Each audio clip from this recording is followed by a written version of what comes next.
This video is about the 4 things that I think make Homebrew good and the 1 thing that makes it great. And I'm gonna be looking at both that player-facing options, things like ancestries, class features, or feats, and DM-facing options. This can be something as simple as a house rule like crits do max damage, or it can be an entire rules module, stuff like called shots or interrogations. And this is just my personal taste. It's just my own personal method of evaluating Homebrew. Naturally, my motivation for getting really good at evaluating Homebrew is Galder's Gazetteer, and we'll talk more about that at the end of the video. For this video, I'm going to need a reference point, but at the same time, I don't want people to feel like they need to do a whole bunch of research before watching this vid. So I'm gonna try to talk only in general terms. I'm gonna talk about a shaman, not Mr. X's shaman found on DM's Guild. But there are gonna be some exceptions, and when I do make an exception, I'm gonna try to follow the most famous homebrew there is, Matt Colville's Strongholds and Followers and Matt Mercer's The Blood Hunter. Now I know both of those are actually published in books, but essentially they're still just homebrew only in hardcover. The first thing I always look at is, does this game element have a strong story? And there's a lot to unpack there, but the number one thing is, does this element have a strong place in the world? If it's a class, who is this character in the world? What is their job? Where do they live? What clothes do they wear? And most importantly, would somebody be excited to embody this character type? If it's a monster, I want to know about its nature. How did it come to be? What are its instincts? And what is its place in the magical ecology? A strong indicator of a good concept is it lets you play out a story that you otherwise couldn't. It's homebrew that fills an unfilled niche. It's homebrew that lets you play into something new. A court jester, an alchemist, an acrobat, or a Dothraki. The very best homebrew classes, not just archetypes, but classes, they have an identity all of their own. It's strong enough that just based on the name, you could probably guess their features from pop culture references. And at the same time, wide enough to accompany several different distinctive subclasses. In my opinion, this is the best part of Matt Mercer's Blood Hunter. If you just say, hey, it's a witch hunter, say it's like Van Helsing or Geralt, people immediately know what to expect. And the whole I hunt spookies is wide enough to fit several distinct and flavorful archetypes. And this is more than just, oh, this character has a new feature. The very best homebrews allow you to interact with the world in a new way. It is a tool that lets you express a new type of narrative. Ships, psionics, and strongholds are really good examples of this. There should be a place in the narrative for that game element that's all its own. Or, if it doesn't let you tell a new story, it should let you play out a known concept, but in an entirely new way. A good archetype lets you play a unique expression of a character. There are already kind of rules for making potions, but a rule set that allows you to track down ingredients and mix new potions is a way that lets you deal with alchemy in a new and exciting way. At its very best, this is what Strongholds and Followers does. There are already rules in the DMG for how to build a keep, but Strongholds and Followers lets you build and use your keep in an expanded way. As a storytelling game, it's essential that your storytelling elements match up with your game elements. Our favorite fancy phrase for this is ludonarrative harmony. That is, do your game mechanics really mesh well with the narrative you're trying to accomplish? But more important than just do the mechanics support the story, it's how the mechanics support the story. If a concept for a character type is a suave trickster, how does the intent of a feature help you express that story? If you want to add an overland travel rules module, how do the rules and the resolution to those rules help create the feeling of an arduous journey? If you have chase rules, are they fast and exciting? For character pieces, equally important to what a character can do is what a character cannot do. It's a shared story, it's a team game. As such, you can't let a single character acquire a feature that's not just applicable, but optimal in such a wide range of situations that other characters never get the chance to shine. For the most part, getting ludonarrative harmony is pretty easy for most folks. After all, turning a story idea into a game is what D&D homebrewing is all about. But I do want to be cautious here because there are a few things that kind of trip people up. Foremost is, just because your mechanics are supporting the story you want to tell, doesn't mean the story you want to tell is any good. This is the most common problem I see in all these red mage or gish classes. It's a trap because there are already a lot of ways to tell that story. It's not exciting. Another small thing that will sometimes trip people up is they'll include a feature that is tangential or parallel to the theme, but not actually supporting it. Your Sub-Zero monk is resistant to cold damage instead of dealing it. Or your cooking module will focus too much on culinary equipment and not enough on actually making food. The mechanics don't really support the fantasy, the experience that the players expect out of it. Your ludonarrative elements need to be exciting. Now, notice I didn't say interesting, and we'll get to that distinction later on. If the story is strong and the proposed game elements further the story, the next thing I look at is this homebrew actually supported by the rules? And this is where we move beyond the intent and start looking at the text. We go from design to development. And as people who like this channel know, I am a huge nerd for good rules writing. Is it easy to understand? The shared language of the system is one of its strengths because it reduces the friction between the interface, the text, and the output, the gameplay. If your homebrew is going to have an effect similar to one that already exists, use the language that is already written to describe it. I literally copy and paste bits from the rules into my homebrew text because I know it's going to work. I already know it parses. Does it follow the design philosophy of the system? For 5e, you can think of the game as having a simple core with exceptions to the rules for PC features and monster abilities, and rules modules that you plug into the core.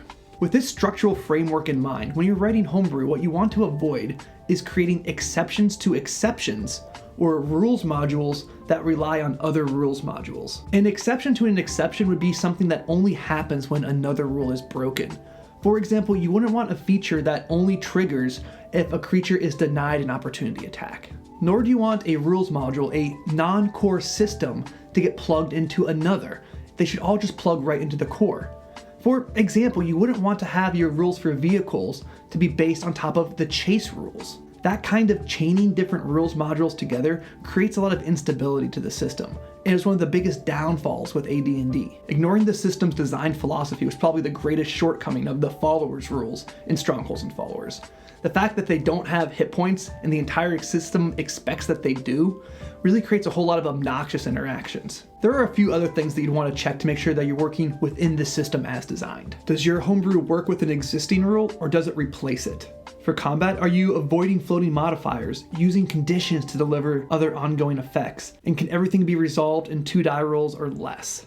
Is the stacking done right? Have you accounted for AC, concentration, and other similar spell-like effects? And you want to make sure that you don't leave any loose ends, that your things are closed off.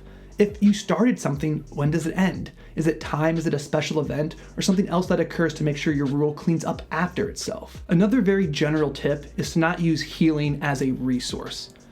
Your health, your hit points, are at this very delicate balance between monster damage, magical healing, and your level. And so if you disrupt it, you have the risk of throwing off your whole balance. This is probably the biggest shortcoming of the Blood Hunter. It spends its health in order to get stronger. And this is why balancing things off of hit dice as an expendable resource is also probably a bad idea. And does it actually work with the game features as intended? Are you trying to get somebody to dash off turn? Because that's not gonna work. Are you gonna try to give an attack bonus to your controlled mount? Because that ain't gonna happen either. Read the game elements that the homebrew is going to interact with and make sure it's worded the way you think it is. And now we get to the difference between interesting and exciting. Exciting is always good, but interesting can sometimes be the disguise of the much more sinister complexity. Now, let's be real. D&D is already the most complex game pretty much anybody plays, and one more straw is not gonna break anyone's back. But we still have to be careful here. Adding a layer of complexity by itself isn't a bad thing, but there are some things to avoid when adding it. The more complex, the more sprawling your homebrew is, the more individual bits of the rules it touches, the greater chance you have of an unintended consequence. Some quirk that's gonna break your verisimilitude with an absurdity bomb or an unstoppable combo. So that's one to be wary of. And the second one is something that's going to disrupt your speed of play. Now, if you introduce overland travel rules, and as a result your table spends more time on overland travel, that's not disrupting your speed of play. That's you having your fun as intended. Delay really results from confusion. That time you have to spend reading the rules and interpreting them and trying to figure out what you actually want to have happen. So if you are going to intentionally add complexity, make sure that you execute it in a clean and conscientious way. With that in mind, the thing I ask when looking at DM facing homebrew is this a tool that allows your characters to more easily interact with the world? Or is it a more satisfying way to model the fiction that you want? And most importantly, when writing a rule, you have to ask, does it strike the right balance between providing structure and giving the DM the freedom to run the game? Right now, the hiding rules are only 2 sentences and a sidebar. If we wanted to, we could build a more robust stealth and hiding system with unseen and undetected, how much shadow or noise or cover you need, how long you have to break visual contact, and we can go on ad nauseum. But writing rules for all those corner cases would just grind the game to a halt, when what we really need is what the official version already gives us. The DM determines the conditions for hiding. They are empowered to run the game. Now, finally we get to balance. And I'm going to just be upfront with it. I'm a big believer that math is not one of the most important things. In fact, math is also the easiest thing to balance because it's the easiest to fix. Oh, you're doing too little damage, switch the D6 to the D8. Oh, you're doing that too much, go from 3 times a day to 2 times a day. It's easy to do. When I look for balance, I'm really looking for 3 things.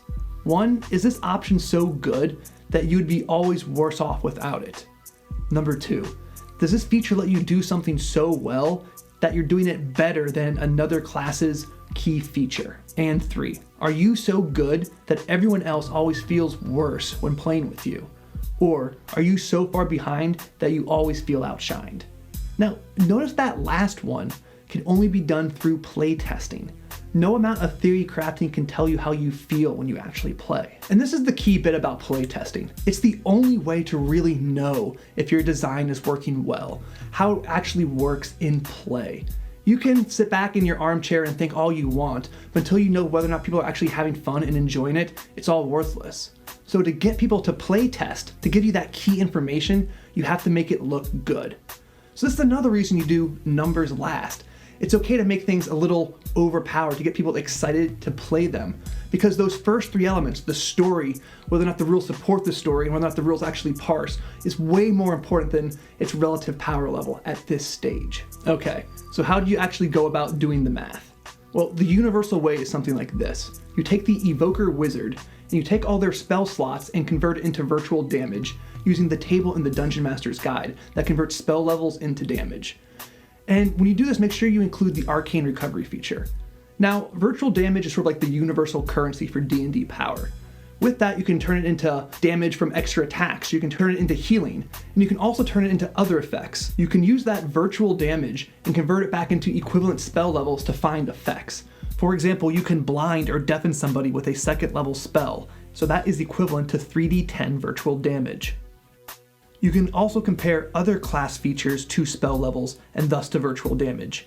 The monk can consistently stun people starting at 5th level, and so that is equivalent to some 3rd level spell slots. Those are the 4 things that you use to evaluate whether or not Homebrew is good or not. Again, it's just my subjective opinion. But for me, there's something that elevates it beyond just good and into great. And that is, if it's something that I wouldn't have thought of on my own. If it's something that's surprising, something I can really get excited about because it's novel and clever and creative. And that's one of the things that makes people keep playing this game for years and years and years, is its endless ability to delight you with surprises. That great expression of the power of imagination. Yeah, that's it. That's the video, folks. I put my very best homebrew in the description, below the like and subscribe, and it is the playtest packet for Galder's Gazetteer. Now, I was really hoping that was going to launch today on Kickstarter, but the Kingdoms in Warfare Kickstarter is live. I wish Matt and crew all the best, and I know it's going to be really awesome. But at the same time, I can't compete against that. And I'm really hoping this project is going to be successful, so I'm going to have to delay it. Not by too long, but, it's still disappointing, and no one's more disappointed than I am. But it's still coming. So if you have any thoughts on Homebrew, if you have any thoughts on what I put in the playtest packet, I'm keeping track of all of it, so make sure to let me know in the comments below. It's entirely possible that I'm just talking nonsense, but my old Ranger is in Unearthed Arcana's curated collection, if that even means anything.